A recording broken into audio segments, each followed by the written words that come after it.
All right, let's get started. Oh my goodness. Seems like I know a whole bunch of you. I'm so happy to see some beautiful, friendly faces here. But I'm Lisa Camp. In case you don't know me, I just want to thank you so much for being here tonight. I'm Lisa Campion. I'm an author, a psychic, a Reiki master teacher, spiritual mentor.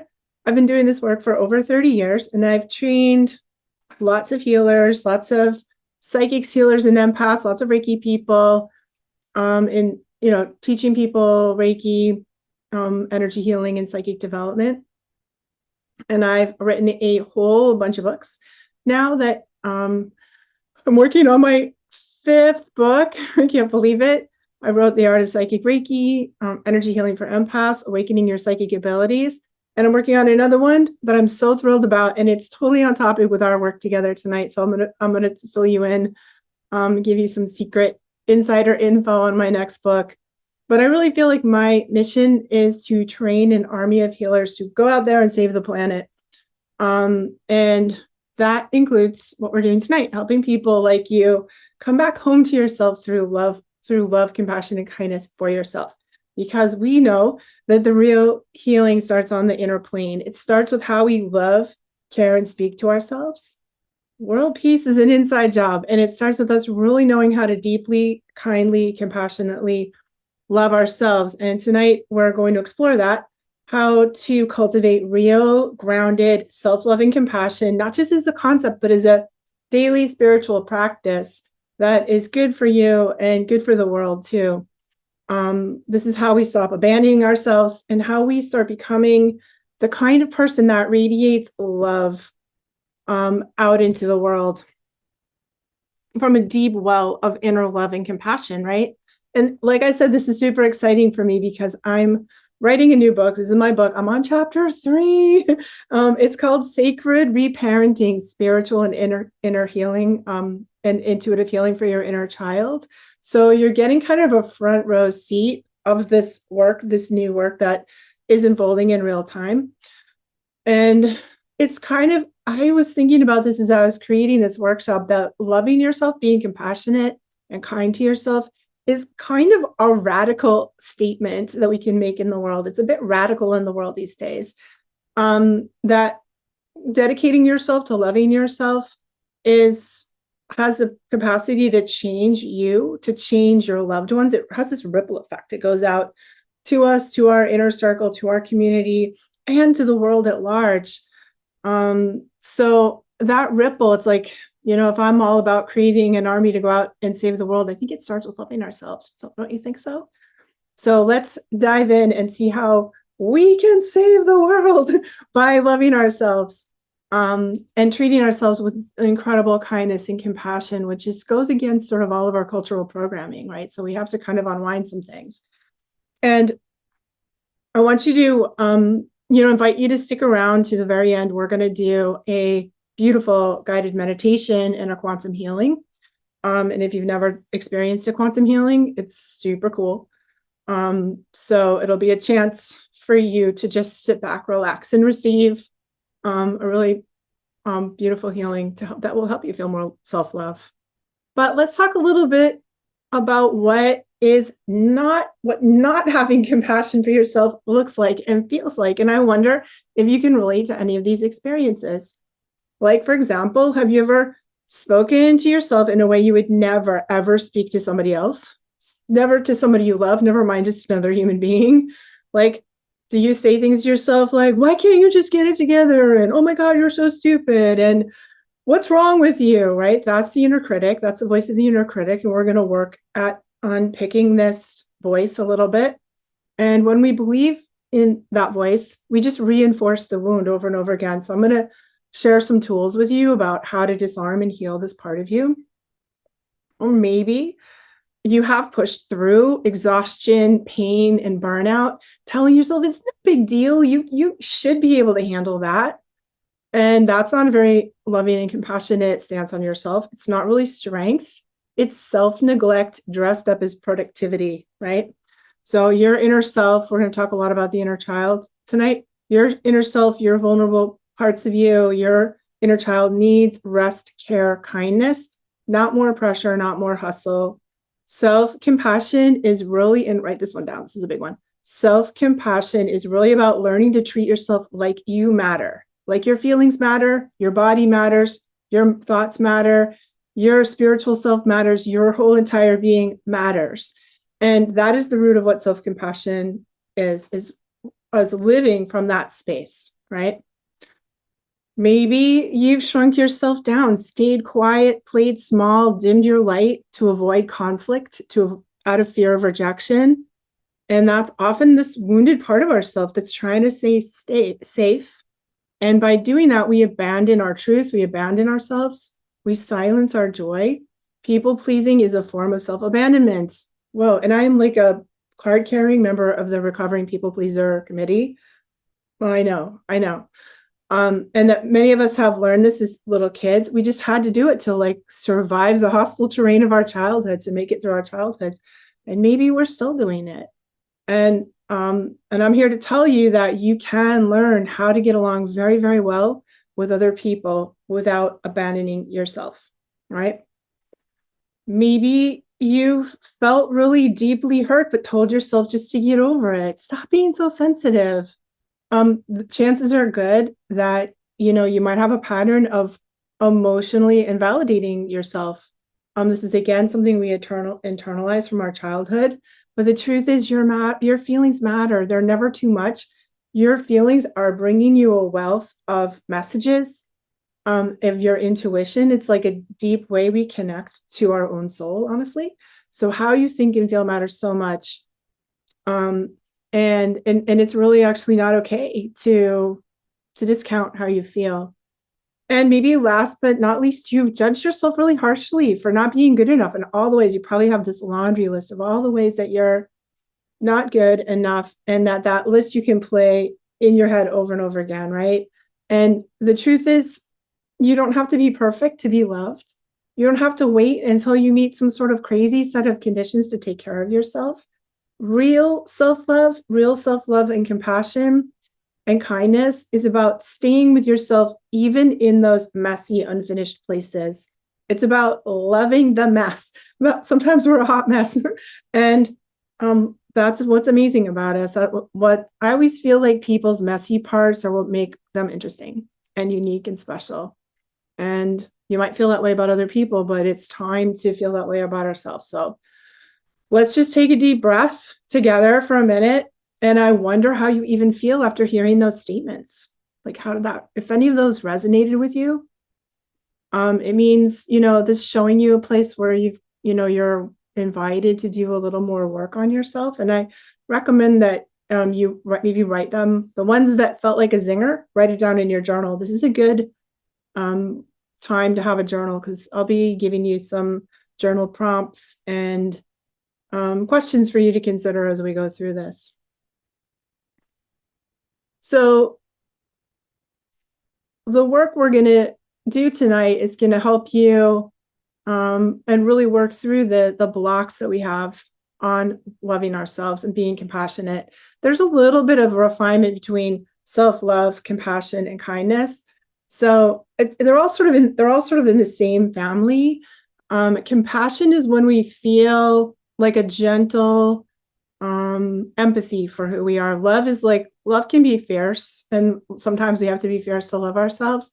And kindness, this is sort of what the Buddhists say, and I love it.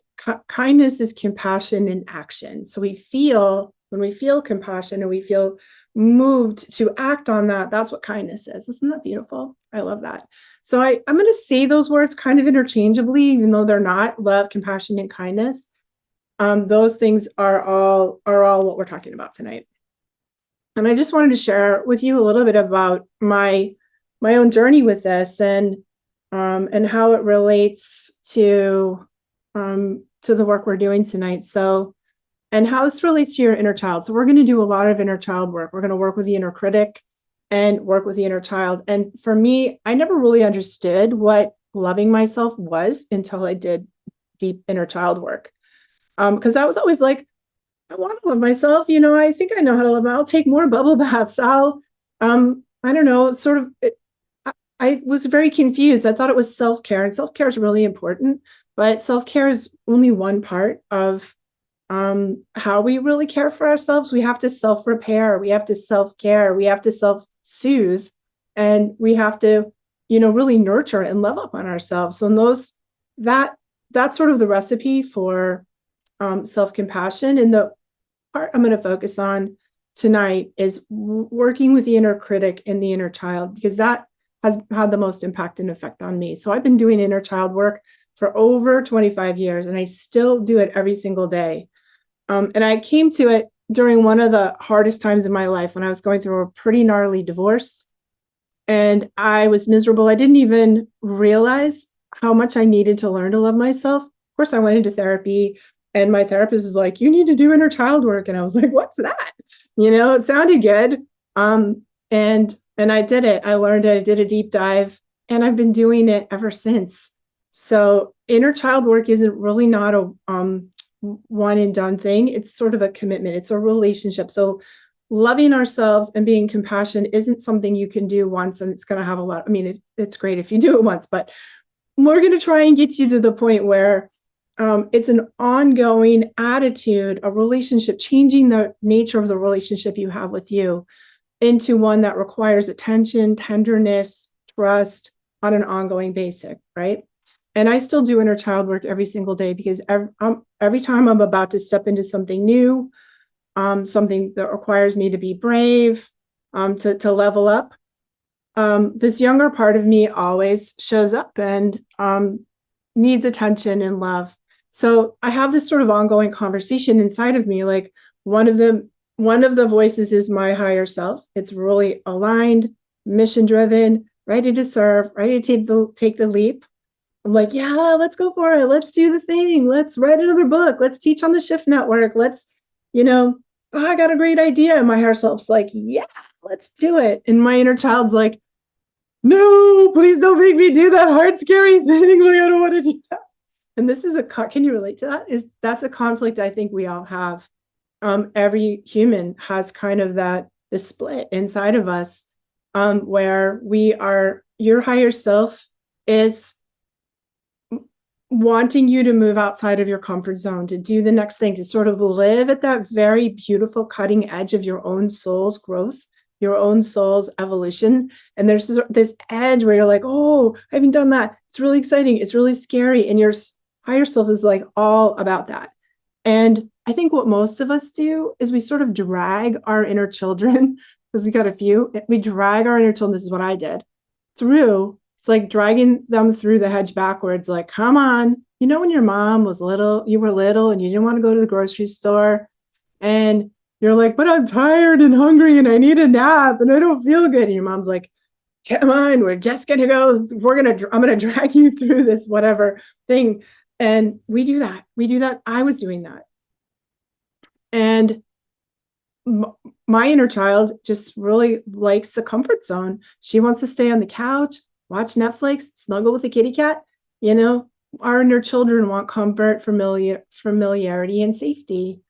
And it's a real thing. Like when I was writing my first book, I got so scared of my inner child was so scared of being seen that I had a full-on mini nervous breakdown. I deleted 200 pages of my manuscript. I thought I was going to go crazy. And I can look back on that, I can see that it wasn't just a technical mistake. It was some pretty powerful, unconscious self-sabotage. That was my inner child hitting the emergency switch on the train, terrified of what it would mean to become visible in the way you are when you publish a book. And fortunately, I'd done enough inner child work to recognize my own little bag of tricks there. And instead of beating myself up, I really sat with my inner child. I reassured her. I made space for her. I didn't abandon her. I was like, I know this is going to be hard and scary. Grown-up me is going to do that. It's going to be okay. I promise I'm not going to abandon you in this process. And that was a hugely liberating moment for me. And I really stick to my guns. Like this is why I still do inner child work every day. Whenever I feel anxious or resistant, I know that it's this part of me that needs my love and compassion and kindness. So when we talk about treating ourselves with love, kindness, and compassion, almost always, it's this part, this inner child part, this vulnerable part that needs that loving care. I mean, we have lots of different parts inside of us. And, my goal is that we treat all of our parts, treat all of our parts with kindness. But this is where sort of the gaping wound is, I think, for so many of us. And now my inner child really trusts me. I have so much more freedom to do those things when they come along, because I've built this relationship with her over the past 25 years, put a lot of money in the bank with her. So I don't drag her along. I listen, I check in, I help her feel safe. And that changed everything for me. It really, really did. And that's why I teach inner child work. And I teach it so I have this business class that I run for healers, where I teach healers business skills. And I teach inner child work in my business class, because I noticed that, I might be able to coach people into what to do, how to grow their business. But if they're not doing inner child work, they're going to hit that same resistance, the same sabotaging behaviors, get scuttled by their inner critic, just like I did. So that's how deep this is. Okay. If your inner child doesn't feel safe, you're going to sabotage, procrastinate, freeze, really get stuck in your life. And I want so deeply for you to get to that point where you're not dragging yourself through the supermarket anymore. You're not dragging yourself backwards through the hedge, that you are considering all of the parts of you and treating them with the incredible love, care, and kindness that you totally deserve. All of us deserve that. Okay. So that's what we're here to do tonight. And this is how it gets real. This is how it comes out of like the realm of bubble baths and scented candles and affirmations, which affirmations definitely have their place and can really work. But I think some of those things we think about or that we try are a bit like Band-Aids that we kind of put on top of that raw wound, right? And that's what we're going to unwind there. And it's not about being selfish or self-indulgent. It's really about honoring that, the universe is made out of love. Love is the most powerful force in the universe. And we are part of that. We deserve to be, we are just as important as everybody else. And so many of us are healers, givers, caretakers. We're giving. And when we don't give to ourselves and love ourselves with that same care and commitment that we're so generous with the love we give to other people, we can really dry up and burn out. So it has to start from within. What happens when you don't do that, right? We overgive, we lose ourselves, we settle, we stay small, and we run ourselves into the ground trying to earn love that should have been ours from the beginning. And when we make that switch, it's like it's like kind of magic. I mean, it's hard work, but the results are magic. We set boundaries. We say no. We speak kindly to ourselves in our own head. We choose relationships that nourish us. We treat our body with loving kindness. Maybe that means you eat, 3 square meals and put yourself to bed. We become more grounded, more generous, more strong. It's so beautiful. And this is what I mean. This is how we save the world, not through more hustle, not through more burnout, but by treating ourselves with this radical compassion and kindness, right? One of my spiritual teachers said, Bob Lancer, God bless him, the outer world is a reflection of our inner state of consciousness. When you become more loving, kind, and compassionate on the inside, that energy radiates out of you, and the world around you begins to shift. Super cool. So how do we do it? Let's talk about that. And most of us, I think we're going to kind of back into this because we have to deal with some of the blocks that are in the way. And most of us we're sort of backwards, and we want to love ourselves. But what we're really doing is we're focusing on how much we hate ourselves. How much of your energy, just if you think about it, maybe put it in your journal, how much of your mental energy, emotional energy is spent in negative self-talk, in hating yourself, in judging, in comparing, in talking yourself down over and over again. How much are you doing that? Right? Just if you think about it. It's probably a lot. I know it certainly was for me and still can be. So one of the biggest things we need to do to love ourselves and treat ourselves with kindness and compassion is to stop hating on ourselves, and or at least being super mean. And that super mean part, that's the voice of the inner critic. We're all living with the voice of the inner critic in our ears. And our inner critic is constantly telling us everything that's wrong, right? It's got like a little bit of a rant. So your inner critic is an internalized voice of your parents, your peers, society, the cultural soup you were swimming in when you were growing up. And it has a list of demands that you need to fulfill in order to feel loved, right? When you were little, your family had a system, and the system that you were living in had a list of conditions that you had to meet in order to be loved and accepted. It just did. That's sort of like the domestication process that we all go through. We have to become domesticated, to become civilized. Like, you be nice, and you can't do this, and you can't have to look this way, and you have to do these things, right? And some families have a ton of conditions, and love and approval was really withheld if you didn't meet those conditions. That might be you if you had super strict or controlling parents. Or maybe you had parents that had looser standards and conditions, but everyone develops this inner critic. And by the time you're 5, it's installed into your nervous system, into the back of your brain. And it's not so much in your frontal cortex. So sometimes it is in the front part of your brain, but it's yelling at you from your subconscious pretty much 24/7. And now that you've grown up, you've absorbed this set of conditions that you're telling yourself that you're bad, wrong, you're not lovable, something's really wrong with you if you don't meet those conditions. Here's some common ones. So this is another good place to record some of these in your journal. Maybe you had really perfectionist or overly critical parents. And if love, praise, approval was tied to performance, appearance, or achievements, then you learn you have to be perfect to be lovable. And your inner critic will form to try and keep you in line to maintain love and safety in your life. And you're going to continue to kind of run that program of being a perfectionist and having a hard time doing anything in the world if it's not perfect. And, we're human, so nothing's perfect. Like, it's pretty sloppy and messy down here, So that's a tough one. Or maybe you had parents that were very emotionally unavailable. They were dismissive. They didn't care about it, or it seemed like they didn't care about you, about how you felt and needed. So when we grew up in families where our feelings are ignored, minimized, mocked, even the child internalizes, my emotions are wrong, I'm too much. And the inner critic becomes part of the police polices feelings to avoid rejection and shame, and just shuts down your emotional life.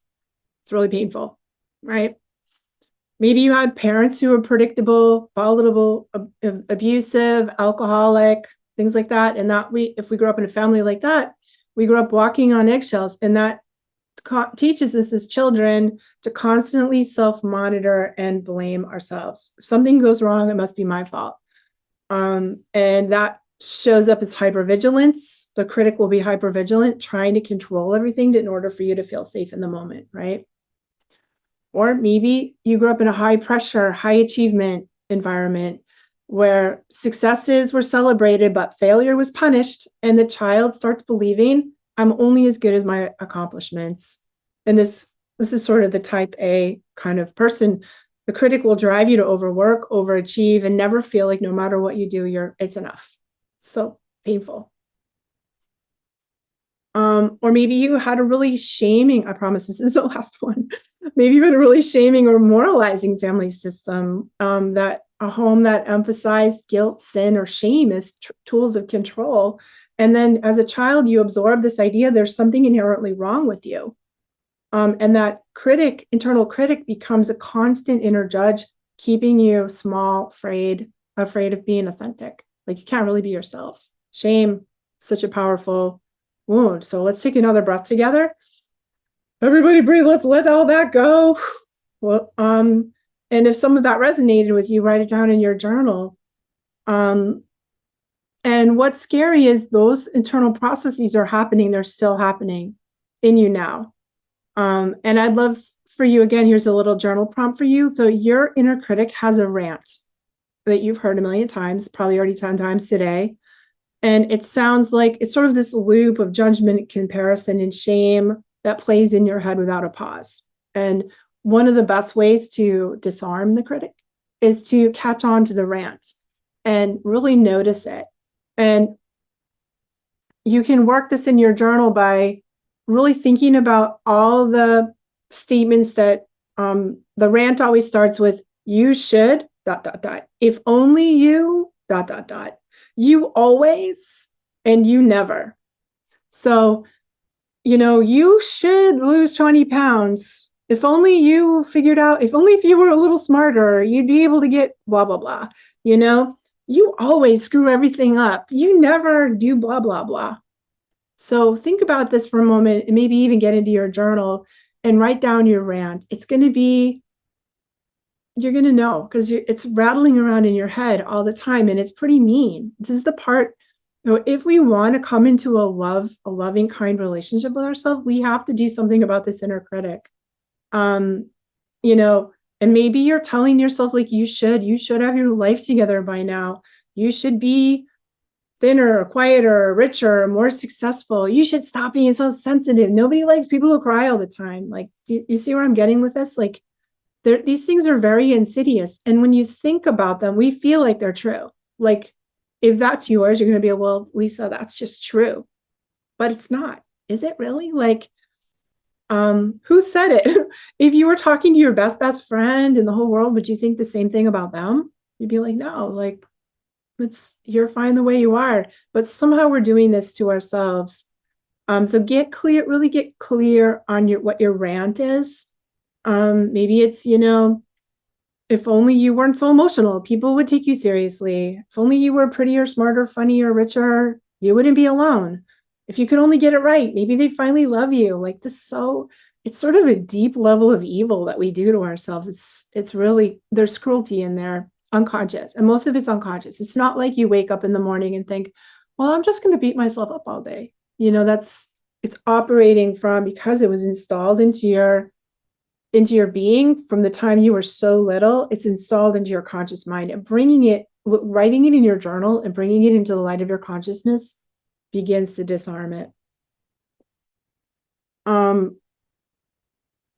it really, even though I just said it's evil, it's not evil. It's not bad. It's scared. So this part of you is actually when we work with archetypes, and this is how I do inner child work, is I work with the idea of archetypes. Some people do parts work, and that's beautiful. And I've trained in some of that too. But archetypes always have a shadow and a light side to them, right? So this shadow side of the inner critic is this meanness we're talking about. But the light side of it is that it's meant to protect you, even though that sounds crazy. Its job was to protect you by sort of fitting you into the box that you had to be in order to be accepted and loved by your family. Now, you had to do that as a kid. As an adult, you don't need to do that anymore. We can love and heal the inner critic. And ideally, that's what we want to do. We want to love up on that inner critic so much that it evolves into we heal the wounded part of it, and it evolves into this incredible protector. And I've seen the people that I've worked with, I've seen them evolve their inner critic into like the power of discernment. It's sort of a great bullshit detector. It'll tap you on the shoulder and be like, honey, that person, that's not the truth. Like, watch out. Like, something's going down here. You better pay attention, or this isn't safe. Or discernment is sort of its gift, and it will continue to protect you, but from an elevated place of not putting you down, but in guarding your boundaries, right? So when we do this kind of work, we don't cut off parts of ourselves. We don't cut the cord with the inner critic and we can't have a selfectomy. We don't cut off parts of ourselves. That never works. That's sort of the antithesis of deep healing and self-love. We examine the patterns of this, the dysfunctional patterns that are running in our life that are creating pain, and that don't work for us anymore. And we evolve them. We love them enough and evolve them. And sometimes with the inner critic, we have to set some boundaries. Okay. So This blows my mind, but there's new research out here that says that self-criticism, when your inner critic is ranting, it activates the same region in your brain as physical pain. It's not nuts. So your body literally responds to the harsh self-talk you're doing in your inner critic rant like it's being physically attacked. Nuts, right? And it makes total sense. So I found that very motivating. I was like, oh, dang, like we really have to liberate this part of ourselves and heal this part of ourselves. So we don't fight the inner critic to try and silence it. Instead, we try to understand it and to bring in a new voice. So the goal in this loving yourself, self-compassion work is to create another part, another archetype inside of you, or maybe it's already there. That's sort of like a loving internal parent, a loving advocate for yourself. And so we are going to cultivate that part. And so when I hear my inner critic ranting at me, which it still does, of course, it just gets all fresh new material to like, have you seen your book reviews? Oh my God, you suck. Like, so I literally do the stop motion with my hand. I'm like, stop. You cannot speak to my friend Lisa that way. Shh, stop. No, we're not saying that.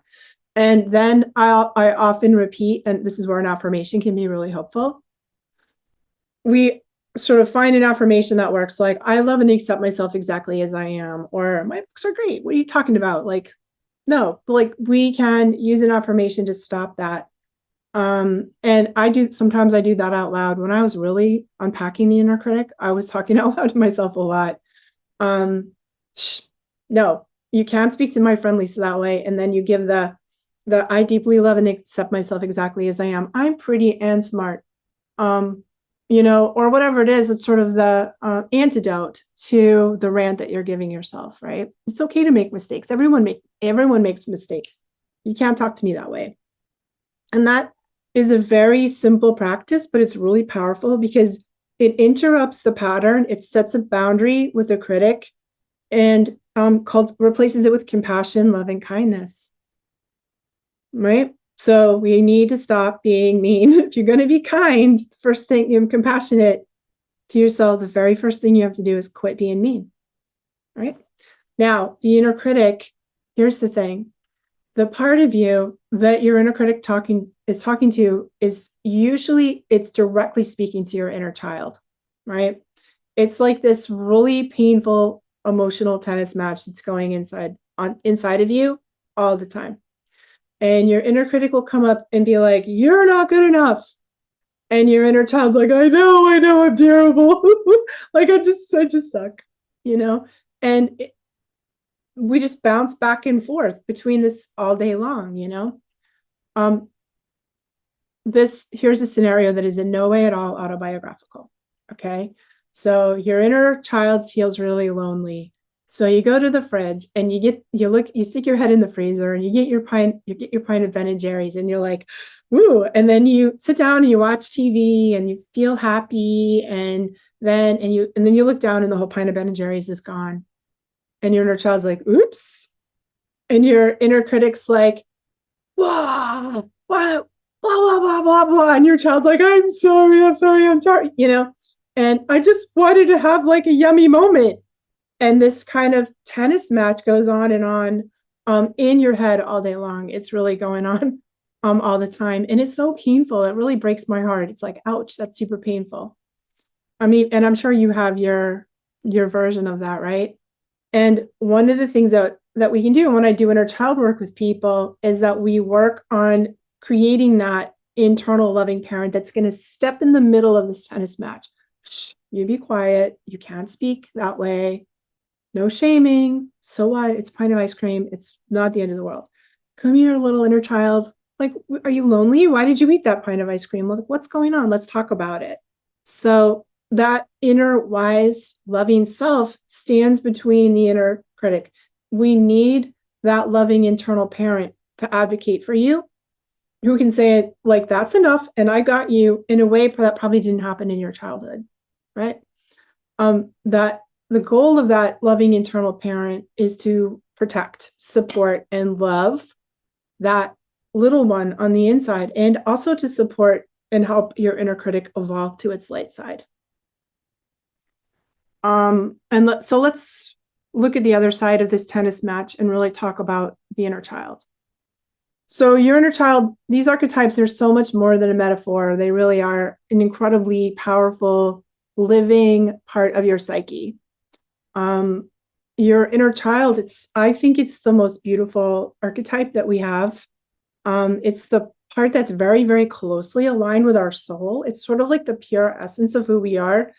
The one that felt wonder. It's a part of you that feels wonder, that feels joy, that loves to play, and is super intuitive, right?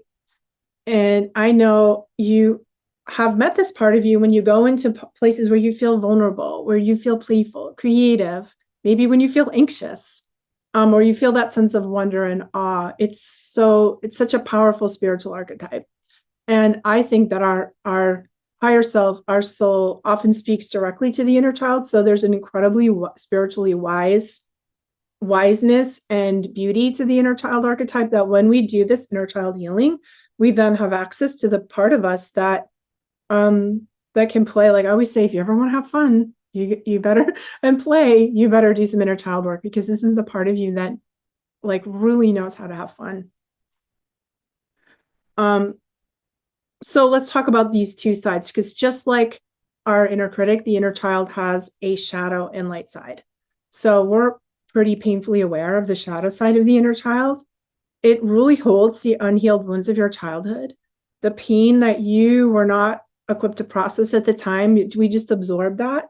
And that trauma, we've all been through things in our childhood, that trauma sort of freezes up inside of us. And even though we grow, we age, our body gets older, part of our psyche sort of remains suspended in this trauma time bubble, because we don't have the capacity as children to process that. We just are like, what? Okay, what just happened there? And then we kind of move along. So it can be so many things. We've all been through things. It might be rejection, dismissal, abandonment, some of the things we talked about already, those parenting styles that create wounding.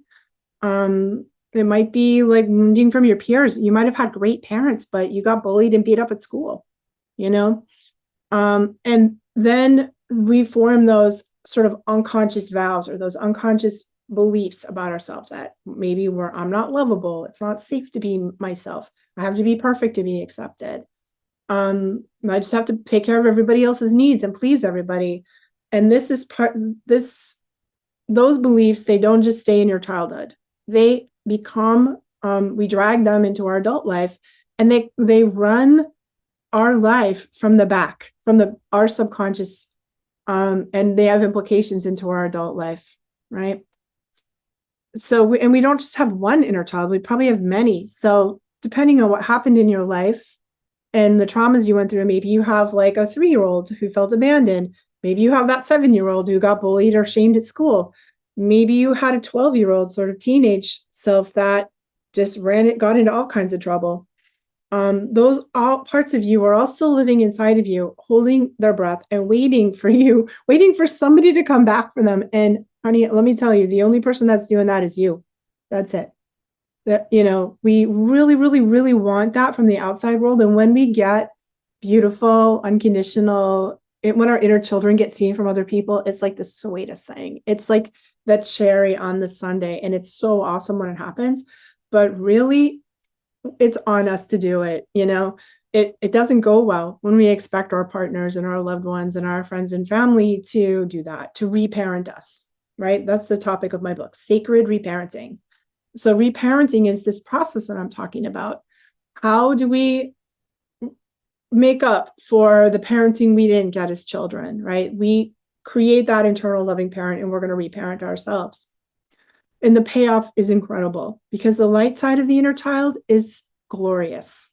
The light side is the keeper of joy, creativity, playfulness, wonder, spontaneity, magic, intuitive. It's the purest expressions of your soul's essence, alive, unfiltered, and free. And if you've ever watched children, really little kids play, you've seen this, you know what I'm talking about. They live completely in the moment. They feel their feelings fully. They laugh with their whole body. They live in this beautiful, creative world of imagination. They don't hold back. They love fiercely. They trust their instincts, and they have a lot of fun. And that's what we're all trying to get back to, right? So healing your inner child is not just about tending to the wounds that you had. It's also about reclaiming your aliveness. It's also about cultivating love and compassion for yourself. This is the part of you that needs love. This is the part of you that needs compassion, and for you to treat it like with kindness. So how do we actually do that? There's actually a process we're going to go through, and this is the process that I'm writing about in my book and what I teach inside my inner healing your inner child program. Because when we learn to reparent ourselves, everything changes. And the needs of the inner child are really kind of simple, but so the work itself isn't hard. The hard thing about it is the consistency of doing it. Like you can do it once and that's great, but the real change happens when we over time. So do it every day, every day, every day, every day. 25 years later, your inner child's like, okay, I think I'm reparented now. But I'm going to tell you the 3 things that your child needs. And like I said, it's not complicated. It's pretty obvious. So the first thing that your inner child needs is validation. So your inner child needs these parts of you need to know that your feelings are okay. Their feelings matter and somebody's paying attention. You, the loving internal parent, the grown-up you that cares, that's doing this work. Your inner child needs to hear like your feelings are okay. Of course you feel that way. Anyone would feel that way. I love you even when you're angry or sad. They need to know that their emotions don't need to be fixed, that they need to be honored, and that you need to do that for you. So we get into that trap of waiting for everybody else to validate our feelings, which I said is sweet when it happens, but we really have a problem. We're in a predicament if we're constantly waiting for other people to do that. Also, those emotions need to be expressed, voiced. So many of us were not allowed to voice. No one was listening, right? Why are you crying? Quit crying. I'm going to give you something to cry about. I was like, I'm a Gen Xer, so that was like what we all heard in my generation. And I'm going to give you an exercise that ties these 3 things together. Super simple, super powerful. It will change your life if you do it. So, finding ways to care about your own feelings on a daily basis is what I'm talking about here. I'm going to give you a journal exercise, but maybe you do tapping or EFT. That's another thing that I love to do. It really works. And you can look up go to YouTube and look up tapping for your inner child. There's some really great stuff there. And I taught myself how to tap by watching YouTube videos. And sometimes when I don't have time to journal, I let my inner child, I call it tap and rant. And I'm like, blah, blah, blah, blah, blah, blah, blah, blah, blah, blah, blah, blah, blah, blah, blah, right? Until it all comes out. Because saying it out loud, writing it in a journal, is so incredibly healing for this part of so many of us had our feelings silenced when we were little, right? So emotional validation, that's the first thing. The second thing the inner child needs is safety, love, reassurance, and protection. Your inner child needs a grown-up, an actual grown-up, to show up and take care of them. And that grown-up is you. That's the internal loving parent. To be actually cared for, to be treated with loving kindness, and every day, right? So often we grew up in family situations where you had to grow up fast. There was no caregiver in your life who actually acted like a responsible adult. Raise your hand if that's true. Was there any grown up around when you were growing up, or did you have to do that? Did you have parents that were such a mess that, at 5 years old, you're like, I guess I better make dinner. I guess I better do everything, do homework and do all the things. So many of us had that. And so in order to reparent ourselves, your inner child needs you, grown up you, to step in and be the adult in your own life. I'm going to tell you a funny little story about myself in the middle of all this. It's kind of fun. It's kind of sad and kind of funny. So one of the times when I really noticed inner child, like I was doing inner child work, I really noticed it. is when my kids were little and I'd go to the parent teacher conference, like you do in the elementary school. And I couldn't figure out why. But as soon as I walked into the door of the kids' elementary school, it's like I was 8 years old again or 6 years old again. And maybe it's like the little tiny chairs you had to sit in, the playground, the smell of glue. And by the time I got to the parent teacher conference, I was like a little kid. And I would cry. I would cry. It was so embarrassing. I would cry. I cried in every single parent teacher conference until I did the inner child work. And I'd be like, I don't know what's wrong with my kids. I don't know why they don't behave like other kids do. And like there was no grown up present. I really think it was because a lot of my wounding as a child happened at school. So I'd get into the school and I'd just be like, grown up Lisa left the building. Bye-bye. And all that was left was this traumatized, 8-year-old in a tiny chair. And I had this revelation of like, oh, I need to show up like a grown up. Like, where did my grown up self go? And the poor teachers would be like, what? We're just talking about like your kid. Like, it's not that big a deal. Like, what's going on here? And I was like, okay. And I would stand in the parking lot and I'd be like, I'm putting on my grown up self. I'm going to be adult Lisa, and inner child Lisa. You stay in the playground and you play here until we're done. And I'd be like, burn up, burn up, burn up, burn up.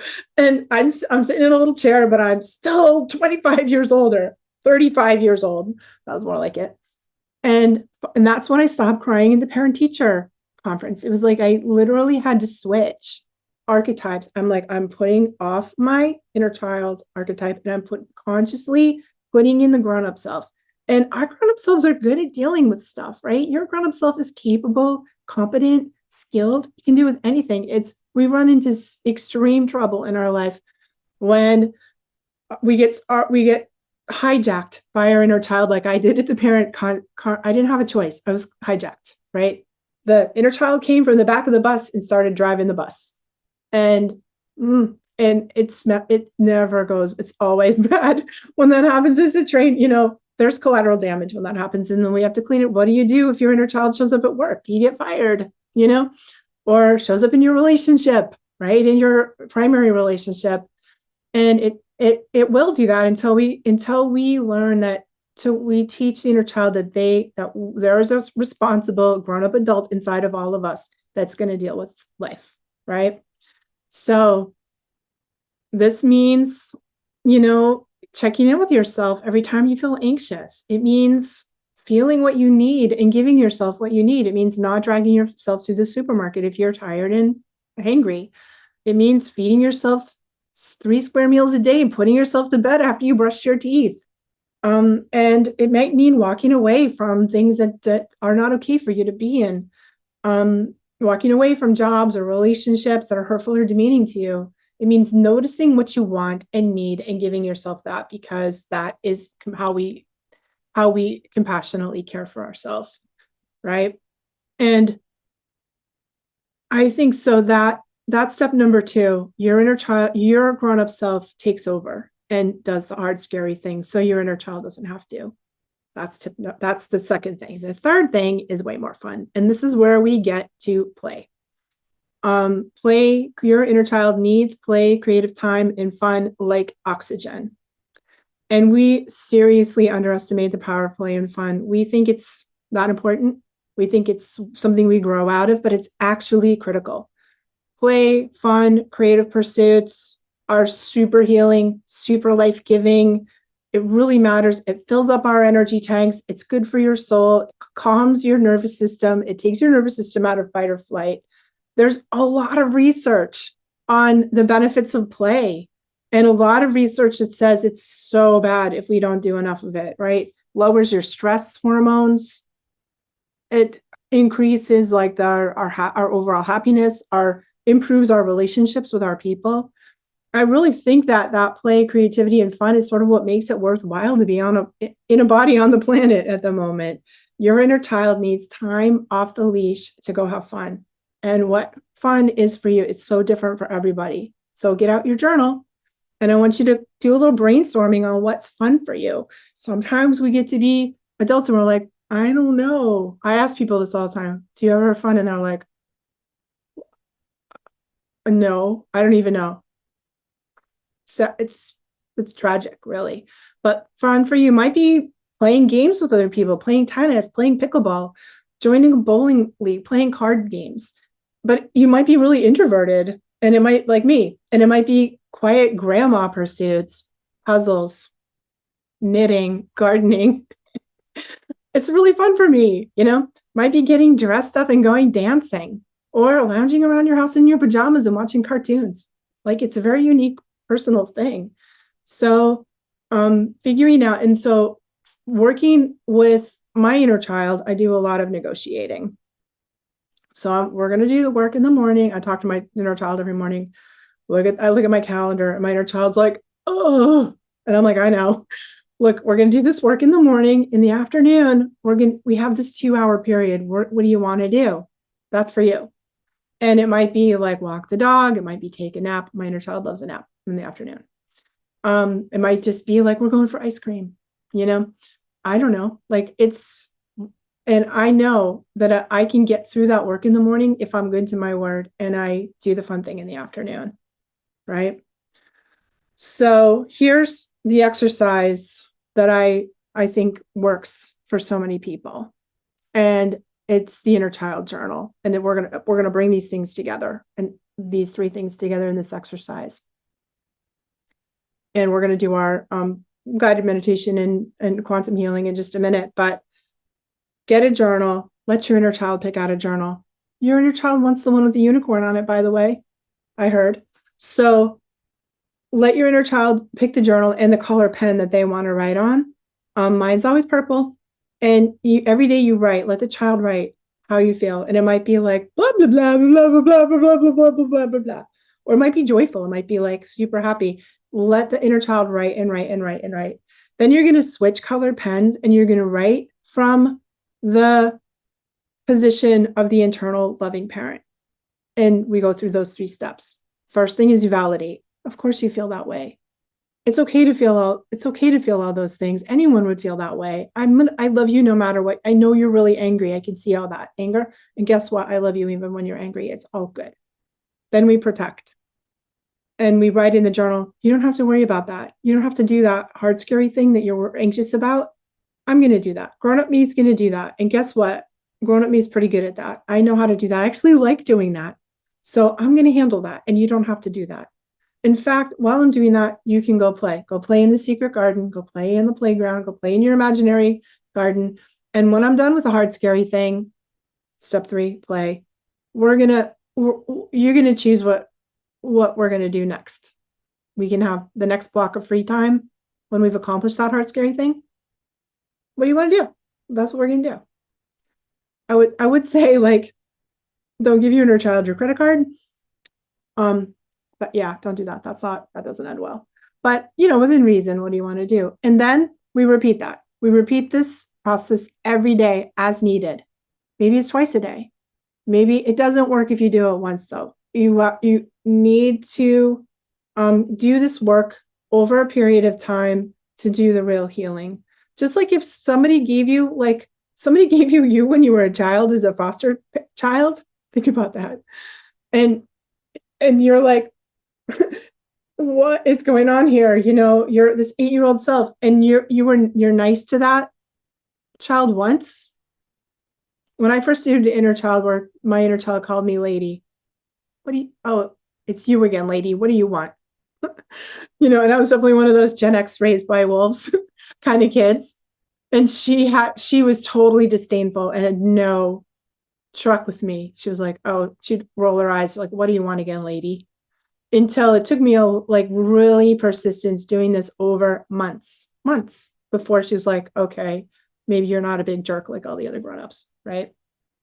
So persistence, kindness, over time, forever, like brushing your teeth, like putting yourself to bed, like a shower, like 3 meals a day. This needs to become part of your life, part of your lifestyle, part of your internal process.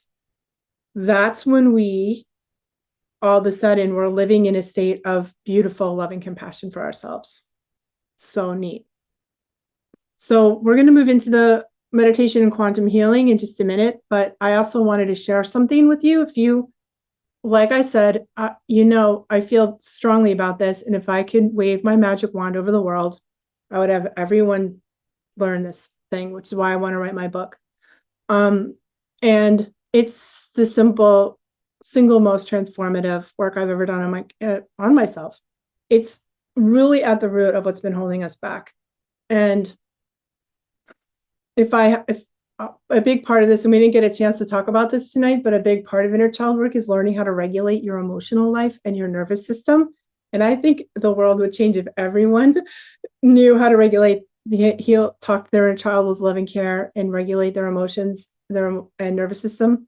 We have like basically no problems left on the planet, don't you think? So I really believe so deeply in this. I know what it feels like to have to do this work. And I don't want you to feel stuck there. So maybe you really recognize some of the patterns we talked about, stuck in those same sabotaging cycles, or being flooded by emotions that come out of nowhere, really like having this part of you hijack your nervous system so you can't seem to settle down. It's super uncomfortable. Finding yourself numbing out when you most want to feel connected, longing for peace, authentic relationships, but kind of always bracing yourself for that disappointment and just being mean to yourself. So I know I also know what happens when you start showing up for that little one with love, consistency, and patience. Everything starts shifting, like I said. And I have a inner child healing program. It's 12 weeks long. I only teach it once a year. This is it. Now we're starting. That brings all this to you in a container over 3 months, because I said we need 3 months together to do this, for that amount of time to really repattern, to develop the pattern, to develop a new habit of doing that. And we would just work on creating safety for your children, for your inner child, creating a safe space, cultivating that loving internal parent, transforming the inner critic, establishing daily practices inside a container with a cohort, and with me as your guide to help you. So if that's something that you feel interested in, I'm going to give you an invitation to that. So I keep the group kind of small, usually around 20 people. I got a few spots left. And I would love to have the opportunity to do this work together that's so meaningful and so important to me right now, especially as I'm writing this book. There'll be a link. I'll send you a link for this work. Let me see if I can drop it into this chat too. Here we go.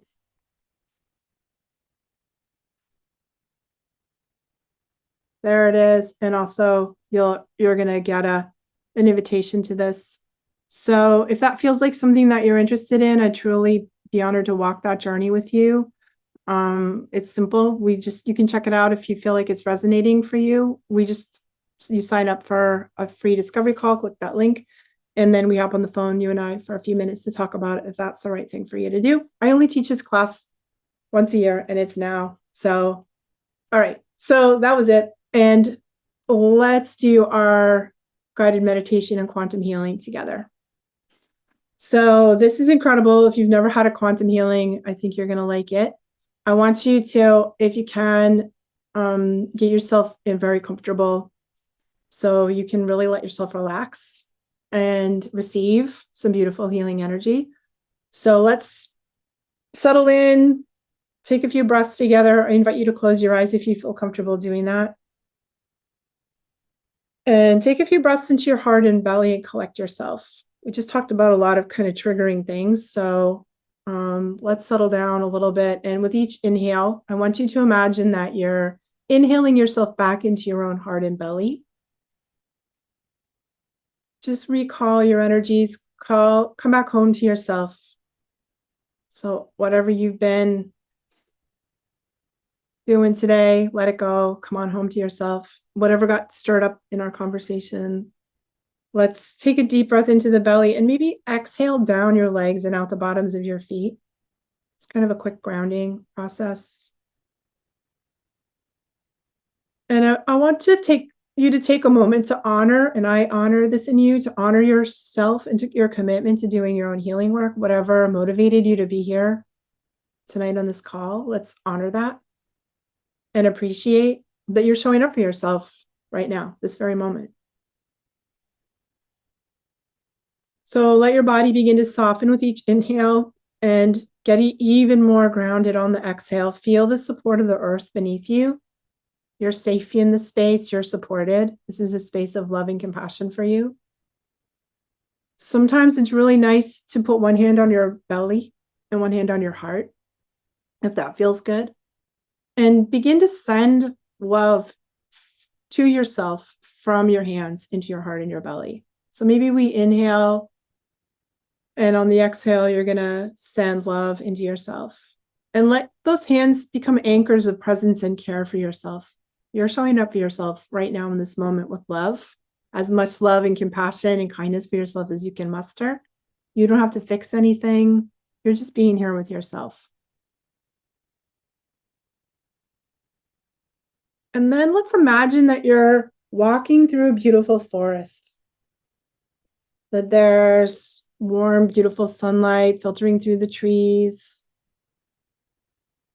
And as you round a corner in this beautiful forest, you come upon a child sitting in a clearing. And this is your inner child. I want you to notice, what can you notice about this precious being? Maybe you notice how old they are. And you might have like a memory of yourself from a picture, like from a photo album, arise, or you might not see anything, but you might just know or sense or feel it in your own body. Just see if you can tell how old is this version of you? What are they wearing? And what are they doing? Are they playing? Are they happy? Are they running, skipping, jumping? Or are they looking really scared, sad? And it's not to judge. We're just here to notice. Maybe you can tell how they're feeling by what they're doing. And we're going to approach this precious being really slowly with a lot of tenderness. And notice, again, what can you see about their expression? What's their posture? Just witness them with a lot of loving curiosity. And in your mind, so you can say to yourself in your own mind, ask your inner child how they're doing. Hey, little kiddo, it's me. I'm your grown-up self. How are you feeling? Like, are you okay? How are you doing? And they might answer you in words, images, sensations, feelings, memories. And you don't need to analyze it. Just receive it. There's actually no way to do this wrong. Your subconscious is dishing you exactly the right thing in this moment. You might feel emotions. You might feel things in your own body. You might get all of a sudden really sad and feel tight somewhere. Or you might feel really happy and blissed out and light. And just tell your inner child that making that conscious decision to step into the wise, loving, caretaking adult. Reassure your inner child that you see them. I'm here for you. I see that you're here. I know I haven't been paying attention to you, but I'm really committed to doing that. I really want to create a beautiful, harmonious, loving relationship with you. I'm here to take care of you now. And I know I haven't been in the past, but I am right here. I'm sorry that I haven't been paying attention to you, but I'm here now and I'm listening and I care about you. I want you to know that how you feel, what you think, and what you need are really, really important to me and that you matter and I'm paying attention. And just tune in to see, like, how did that land on your inner child?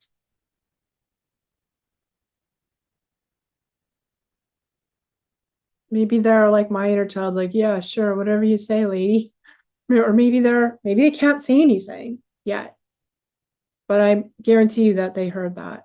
And you might ask them, what do they really need? What does this precious part of you need today to feel loved? Does it need rest, play, a hug? Does it need to be acknowledged? Whatever comes up, we're going to honor it and trust it. And if feels like this part of you is open, maybe you see, can I hug you? Can I touch you? Do you want to sit on my lap? And if it's a no, then that's fine. Sometimes it takes a while to build that trust. Let your inner child tell you what they need. And it's okay if you don't get an answer right away. It may come to you later. It's gonna come to you later or a few days from now or in your sleep, in your dreams. This might need to filter up from your subconscious, and sometimes that takes a while. So just let your inner child know that you're going to carry them with you, that maybe you imagine bringing them into your heart where they're going to be safe and loved. Or maybe you give them something give them a teddy bear to represent the connection that you're forming now. And I just want you to rest in this space of love. And I'm going to do the quantum healing. I'm going to be quiet for about 10 minutes while we do this. And it's a deep, light-based healing technique that gets to the root issue of whatever is preventing you from deeply connecting with this part. So there may need healing, might be healing the inner critic or cultivating that internal loving parent, or your inner child may need some direct healing. So just know that I'm going to be quiet for just a few minutes while we receive this healing. And all you need to do is receive.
Hey, everybody, take a nice deep breath. Just gonna come back to ourselves. It's kind of a short, sweet, but powerful healing there. So, really feel your body, really feel your heart beating, feel your feet again. If you feel like you've got a lot of energy in you right now, take a really deep exhale breath. Release everything down the grounding cord, let it all go down.